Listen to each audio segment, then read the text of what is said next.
pourquoi le fils de Coluche, Marius Colucci n'a pas repris le flambeau des Restos du Cœur.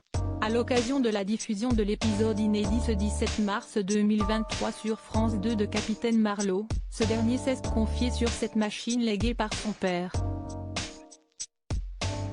Le vendredi 3 mars 2023, TF1 diffusait le désormais célèbre concert des Enfoirés, dont la tournée s'était déroulée du 12 au 16 janvier 2023 à la halle Tony Garnier de Lyon. Tous les bénéfices de cet événement, qui regroupe un parterre de célébrités, sont reversés au Restos du Cœur, créé par Michel Colucci, dit Coluche, en 1985.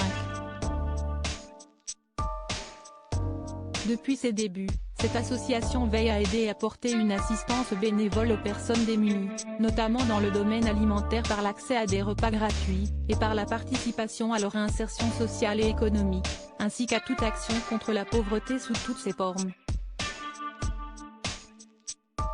Grâce aux recettes engendrées par les concerts, aux 75 000 bénévoles et 2 000 membres, les Restos du Cœur ont ainsi pu reverser des millions de repas aux plus démunis. Avec cet engagement, l'humoriste des années 70 aura donc créé une véritable machine, difficile à assumer pour son fils et acteur, Marius Colucci.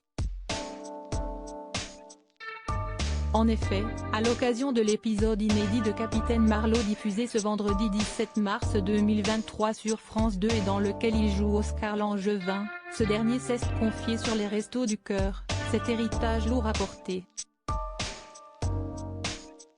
C'est une machine qui est assez lourde à porter, si à nos confrères de Téléstar qu'il s'est laissé aller à quelques confidences honnêtes.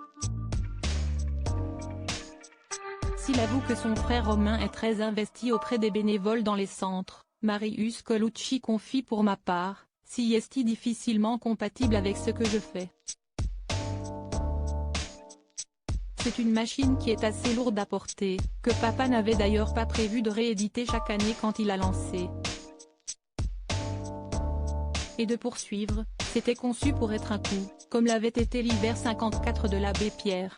Ce sont finalement les fans qui ont décidé de les pérenniser.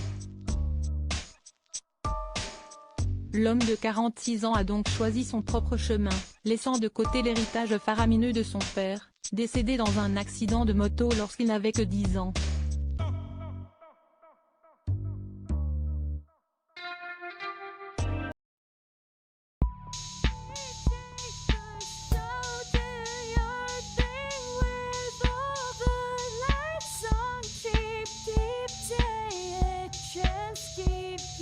Take a chance, you can